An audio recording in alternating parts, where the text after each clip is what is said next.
आपका स्टैंड क्या है इस पे लोकसभा स्पीकर पर? देखिए, मुझे सबसे पहले तो लगता है कि सारे बीजेपी प्रवक्ताओं को should always give them a long rope and not interrupt them. दूसरी चीज, जहां तक ये सवाल है कि आज का जो मुद्दा है, मुझे लगता है कि we need a smarter opposition. I think Rahul Gandhi ji जब पता है कि बजट सेशन है तो वो पूछ सकते हैं कि कस्टम रेवेन्यू कितना कम होगा अब जो हम यूएस को मुफ्त में इंपोर्ट करने दे रहे हैं, उससे हमारे कस्टम रेवेन्यू में कितनी गिरावट आएगी। ये बजट का मुद्दा है, ये पूछा जा सकता था।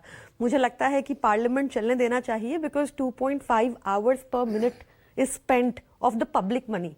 आई थिंक वो भी चाहते हैं Rahul 2.5 CR, I am sorry. हमने देखा कि अक्सर आपने जैसे बोला कि बीजेपी चाहती है कि राहुल गांधी बोले ताकि वो उनके एसेट की तरह काम करे, वो भी नहीं बोलने देते और वो भी नहीं ठीक से मुद्दा उठाते। We are fighting the monsters, तो we have to accordingly become smarter. Yes, monsters in no less terms. और मैं आपके बीच में नहीं बोली शाजिया जी, आपको तो बहुत समय मिला। शाजिया जी, विद ऑल ड्यू रिस्पेक्ट, मैं आपके बीच में नहीं बोली। राक्षस है भाजपाई। तो मैं खाली ये कह रही हूँ कि because the times we live in. देखिए, आज एक मुद्दा हो गया कि पीएम केयर फंड के बारे में आप लोकसभा में नहीं पूछ सकते, आप नहीं पूछ सकते कि किसने पैसा दिया, वो पैसा कहाँ खर्च हुआ। आप 150 140 आप पूछ रहे थे ना कि अभी ऐसा क्यों हो रहा है कि कागज फेंक दे जाते हैं। ऐसा नहीं है। बीजेपी बहुत ही शैतानी ताकत थी और जब विपक्ष में थी तो 17 एमपीज वेल के पास पहुंचकर प्रधानमंत्री के ऊपर कागज भी फेंकते थे। ये सारी हरकतें बीजेपी ने की हैं, पर आज उनको ये गलत लगती है। कांग्रेस से गलत हरकतें ही सीखी हैं और वो उसको अडॉप्ट कर रहे हैं।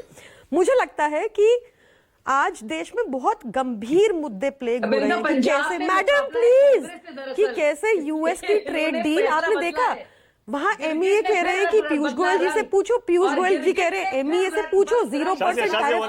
वो नहीं सुन सकते सच में, इसलिए इंटरप्ट करते हैं, इसलिए चलने नहीं देते सेशन, इसलिए डिबेट में भी इंटरप्ट करते हैं। रही भी है पहले।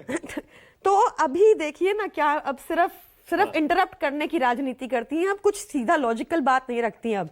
अब वही मैं कह रही हूं कि किस तरह से आप आज देश कैसे गंभीर सिचुएशन से गुजर रहा है कि यूएस हमको डिक्टेट कर रहा है कि वहां का होम मिनिस्टर, कि वहां का कॉमर्स मिनिस्टर वो देखेगा और मॉनिटर करेगा इंडिया अगर रशियन ऑयल खरीदता है कि नहीं।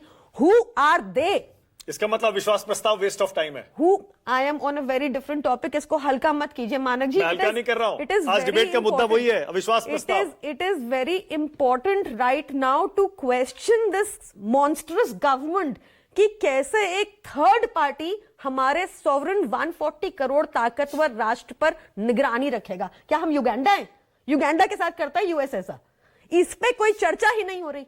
ये कैसे आपने हमारे देश को यूएस के आगे ये करने को मंजूरी दी? तो स्पीकर को बने रहना चाहिए अपने पद पे ना। मुझे लगता है कि speaker should also be gracious to accept जो अगर ऑपोजिशन कह रहा है कि अविश्वास है तो उसके बहुत सारे प्रमाण हैं। आपने पहले 150 एमपीज को सस्पेंड करके लॉज को बुलडोज किया। आप आज भी चर्चा नहीं होने देते बहुत सारे मुद्दों पर, और ऐसी मॉन्स्ट्रस शक्तियों से लड़ने के लिए हमें भी स्मार्टर होना पड़ेगा।